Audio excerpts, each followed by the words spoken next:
بسم اللہ الرحمن الرحیم۔ السلام علیکم دوستو، میں محمد افتخار آپ کے اپنے چینل ہسٹری اینڈ سٹوریز میں حاضر ہوں۔ دوستو، عمر فاروق رضی اللہ تعالیٰ عنہ کا دور حکومت کس نمبر 20 کے ساتھ آج حاضر ہیں۔ حضرت ابو عبیدہ بن جراح نے اس مشورے کے بعد فوج کو کوچ کرنے کا حکم دیا اور حضرت خالد بن ولید کے اس لشکر کو جو عراق سے آپ کے ہمراہ آیا تھا، یعنی لشکر زحف، جس کے تعداد اس وقت 40,000 تھی، بلکہ حضرت خالد بن ولید کے سپرد کر کے آپ کو ہدایت کی کہ آپ اس لشکر کو لے جا کر مسلمانوں کی حفاظت کے لیے بطور ہر اول کے آگے آگے چلے۔ حضرت خالد بن ولید نے اس لشکر کو لے کر مسلمانوں کی جمعیت سے پہلے کوچ کرنے کا حکم دیا۔ آپ کے بعد حضرت ابو عبیدہ بن جراح کی تمام جمعیت میں چلنا شروع کیا۔ لشکر کی آوازیں دو فرسخ تک پہنچی اور رومیوں کی جو جماعت اردن میں مقیم تھی اس نے بھی سنی۔ انہیں گمان پیدا ہوا کہ ملک ہرقل کی فوج کی خبریں سن کر یہ لوگ حجاز کی طرف بھاگ پڑے ہیں۔ یہ خیال کر کے انہیں ہرس گیر ہوئی اور غارت کے ارادے سے ان کی طرف چل پڑے۔ چونکہ حضرت خالد بن ولید ہر اول دستہ میں تھے، اس لیے آپ ہی سے بھیڑ ہو گئی۔ آپ نے انہیں دیکھتے ہی بلند آواز سے فرمایا، لوگوں، یہ نصرت کی علامت ہے، انہیں لے لو۔ یہ سنتے ہی تلواریں میان سے تڑپ تڑپ کر نکلنے لگی، نیزے بلند ہوئے اور حضرت خالد بن ولید اور دیگر مسلمان شاہ سواران عرب آگے بڑھے اور حملہ کر دیا۔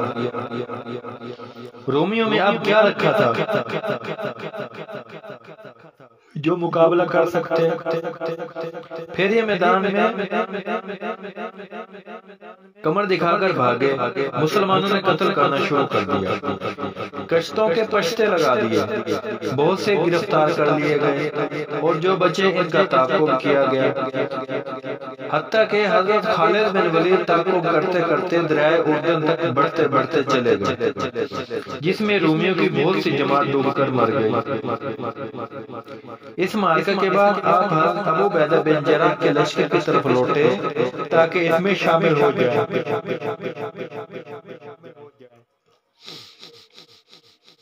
آپ عزرات کو پس پشت چھوڑ کر یرموک کے میدان میں داخل ہو چکے تھے اور آپ نے ایک بہت بڑے ٹیلے پر، جس کی اونچائی بہت زیادہ تھی، مسلمانوں کی اور عورتوں اور بچوں کے خیمے نصب کر کے انہیں وہاں حفاظت سے رکھ کر ان کے تمام راستوں پر پہرا لگا دیا تھا۔ جس وقت حضرت خالد بن ولید قیدیوں اور مال غنیمت لے کر آپ کے پاس آئے تو اسے دیکھ کر آپ بہت خوشی ہوئے، فرمایا، اللہ جل جلالہ تم پر رحم فرمائے اور جزائے خیر عنایت کرے۔ یہ فتح و نصرت کی علامت ہے، خداوند تعالیٰ تمہیں مبارک کرے۔ یہ کہہ کر آپ نے مسلمانوں کو یرموک کے میدان میں پڑاؤ کرنے کو کہا اور مسلمان لڑائی کے لیے اس طرح اکٹھے ہو گئے کہ گویا وہ کسی وعدہ کے انتظار کر رہے ہیں۔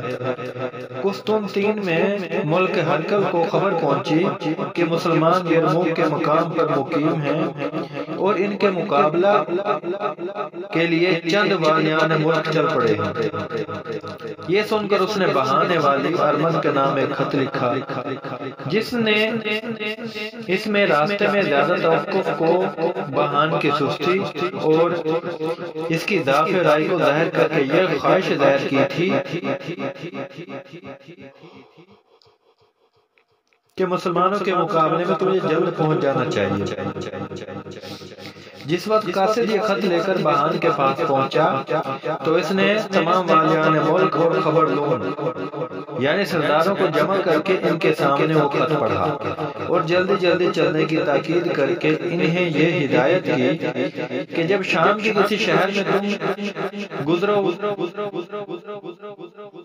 تو جس طرح سے بھی وہاں سے باشندوں کو بھی اپنے ساتھ لے لو جہاں سے آپ گزرو۔ چنانچہ اس فوج نے جلدی جلدی قطع مسافرت کرنا شروع کیا۔ جن جن شہروں کو مسلمانوں نے فتح کیا تھا اس میں جس وقت ان کا گزر ہوتا تو یہ نہایت سختی کے ساتھ وہاں کے باشندوں کو ملامت کرتے تھے اور یہ کہتے تھے کہ بدبختو، تم نے اپنے دین کو چھوڑ کر عربوں کی طرف میلان کر لیا۔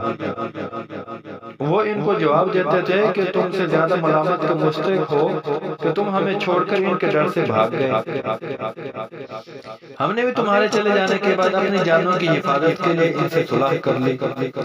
رومی چونکا حق بات پہچانتے تھے، اس لیے سن کر خاموش ہو جاتے تھے۔ آخر قطع مسافرت کرتے کرتے ہوئے یہ ٹڈی دل لشکر یرموک میں پہنچے اور دیر الجیل کے مقام پہ جو زیادہ رکاد اور جولان کے قریب تھا، مسلمانوں سے 3 فرسخ کے فاصلے پر ڈیرے ڈال دیے۔ ان کے لشکر کا طول و عرض نے 6 فرسخ کے قریب تھا، یعنی ان کا لشکر یرموک میدان میں ڈیرے ڈال چکا تھا اور تمام کا تمام پہنچ گیا تو جبلہ بن اہم غسانی کا لشکر جو 60,000 نصرانی عربوں، غسان، لخم اور جزام پر مشتمل اور بہان کی فوج کا ہر اول دستہ تھا، اصحاب رسول کو دکھلائی دیا۔ صحابہ رضوان اللہ تعالیٰ علیہم اجمعین دشمن کی اس قدر تعداد دیکھ کر کہنے لگے لا حول ولا قوت الا باللہ العلی العظیم، تمام طاقت و قوت اللہ تعالیٰ ہی کے ساتھ ہے۔ عطیہ بن عامر کہتے ہیں کہ اللہ کی قسم، رومیوں کے اس لشکر کو سوائے اس ٹڈی دل کے جو اپنی کثرت کی وجہ سے زمین و آسمان کی قداریں ڈھک لے اور کسی چیز کے ساتھ تشبیہ نہیں دی جا سکتی تھی، اسے دیکھتے ہی مسلمانوں کی رنگتیں بدل گئی، چہرے زرد پڑ گئے اور قلق و اضطراب اس طرح ظاہر ہونے لگے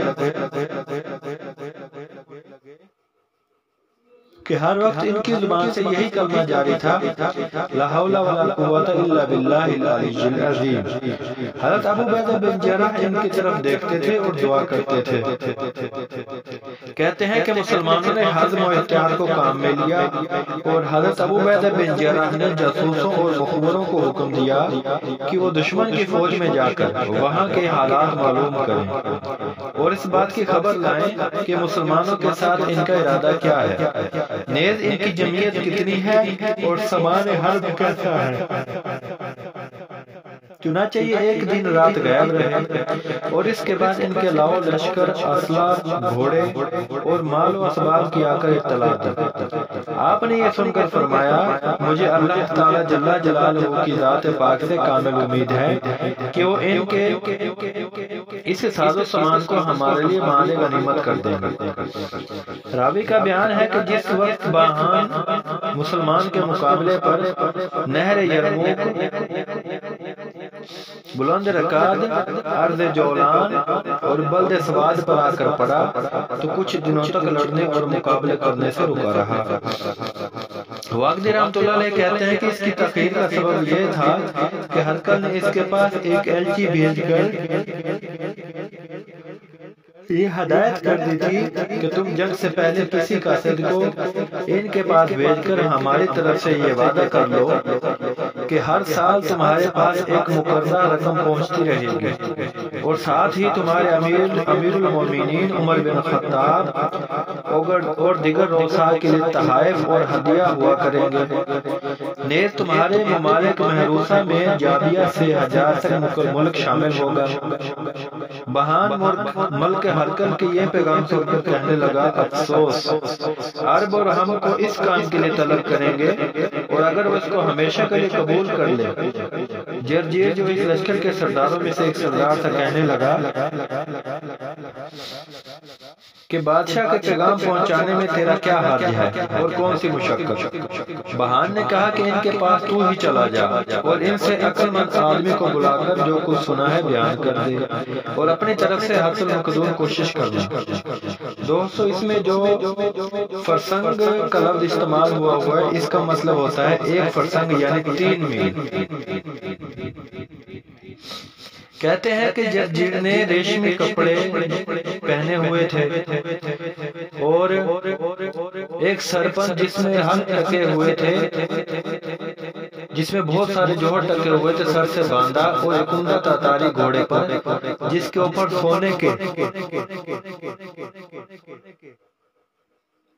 سونے کی در و جواہر سے مرصع ایک زین کسی ہوئی تھی سوار ہوا، اور اپنے ساتھ قبیلہ مذبیحہ لشکر کے 1000 سوار لے کر مسلمانوں کی طرف چلا۔ مسلمانوں کے لشکر کے قریب آ کر اپنے سواروں کو کھڑا کر دیا اور خود ذرا آگے بڑھ کر مسلمانوں کے لشکر کے بالکل سامنے آ کر انہیں آواز دی کہ یا معاشر العرب، میں حبان والی ارمن کا ایلچی ہوں، اگر تمہارا سردار میرے پاس آ جائے تو بہتر ہے تاکہ میں صلح کے متعلق ان سے کچھ گفتگو کر سکوں۔ ممکن ہے کہ اس طرح ہمارے اور آپ کے مابین خون ریزی بند ہو کر صلح ہو جائے۔ مسلمانوں نے اس کی آواز سن کر حضرت ابو عبیدہ بن جراح کو اس کی اطلاع کی۔ آپ بنفس نفیس کے پاس تشریف لے گئے۔ اس وقت عراق کا سفید بنا ہوا کپڑا آپ کے زیب بدن تھا، سیاہ امامہ سر پر اور گلے میں تلوار حمائل تھی۔ گھوڑے کو آپ نے مہمیز کیا اور یہاں تک بڑھے کہ دونوں گھوڑوں کی گردنیں آپس میں مل گئیں۔ گھوڑے دور سے کھڑے، لوگ دور سے کھڑے ان دونوں کو دیکھ رہے تھے۔ آپ نے فرمایا کفر کے بھائی کیا کہتا ہے اور پوچھ جو کچھ پوچھنا چاہتا ہے۔ اس نے کہا عربی بھائی، تمہیں تمہارا یہ کہنا ہے کہ ہم نے رومیوں کے لشکر کو اکثر جگہ ہزیمت دے دی اور ان کو مار بھگایا اور ان کے شہروں کو فتح کر لیا اور ان کی اکثر زمین پر قابض ہو گئے، اور یہ چیزیں ہمیں دھوکے میں نہ ڈال دیں۔ اب تمہیں اس لشکر کو دیکھنا چاہیے جو اس وقت ہمارے ساتھ ہے۔ اس میں ہر قسم کی چیز، سب طرح کا غلہ اور مختلف زبانوں کے آدمی شامل ہیں۔ رومیوں اور آرمنوں وغیرہ نے آپس میں حلف کر لیا اور ان کے درمیان یہ معاہدہ طے ہو چکا ہے کہ تا وقت کے ہمارا ایک آدمی بھی میدان میں باقی رہے گا، ہم اس وقت تک مقابلہ سے ہزیمت کھا کر کبھی نہیں بھاگیں گے۔ تم میں اس لشکر کا مقابلہ کرنے کی ہمت نہیں ہے، اس لیے بہتر یہی ہے کہ تم اپنے وطن کی طرف لوٹ جاؤ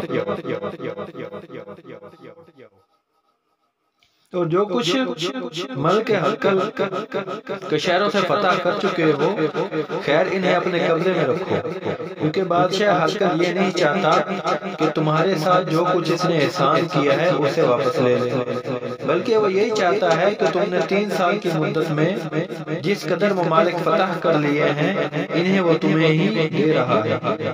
تم جب شام میں آیا کرتے تھے تو باپیادہ اور ننگے بدن آیا کرتے تھے، اب تم نے ان 3 سالوں کے اندر سونا چاندی اور اسلحہ کافی جمع کر لیے ہیں۔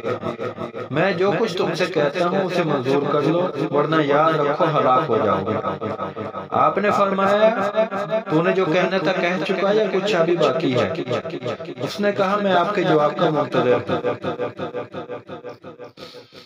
آپ نے فرمایا تو نے جو رومی اور ارمنی قوم کے متعلق یہ بیان کیا کہ وہ ہزیمت کھا کر نہیں بھاگ سکے تو تیری سخت غلطی ہے، ہمیں تو تلواروں سے ڈراتا ہے۔ یاد رکھ ہم تلواروں سے ڈرنے والے نہیں، ہم تو شمشیر زنی کے لیے ہی نکلے ہیں، اور ہمیں جیسا کہ ہمارے آقا محمد رسول اللہ صلی اللہ علیہ وسلم نے ہم سے وعدہ فرمایا ہے، جس کا ہمیں کامل یقین ہے کہ ہم تمہارے بادشاہ کے خزانوں کو چھین کر تم پر فتح یاب ہو جائیں گے، اور ہمارے مولا کریم محمد صلی اللہ علیہ وسلم کا وعدہ کبھی خلاف نہیں ہو سکتا۔ رہا رومیوں اور آرمنیوں کا یہ حلف اور معاہدہ کہ ہم میدان میں کمر دکھا کر نہیں بھاگیں گے، سو ہماری تلواروں کی باڑیں اور نیزوں کی تیز تیز نوکیں انہیں خود مار مار کر الٹے پاؤں بھگا دیں گے۔ باقی تیرا ہمیں اپنی کثرت کی وجہ سے ڈرانا، اس کا تم کئی مرتبہ تجربہ کر چکے ہو اور خود دیکھ چکے ہو کہ ہماری قلت اور ضعف نے تمہاری کتنی بڑی بڑی جمعیتوں کا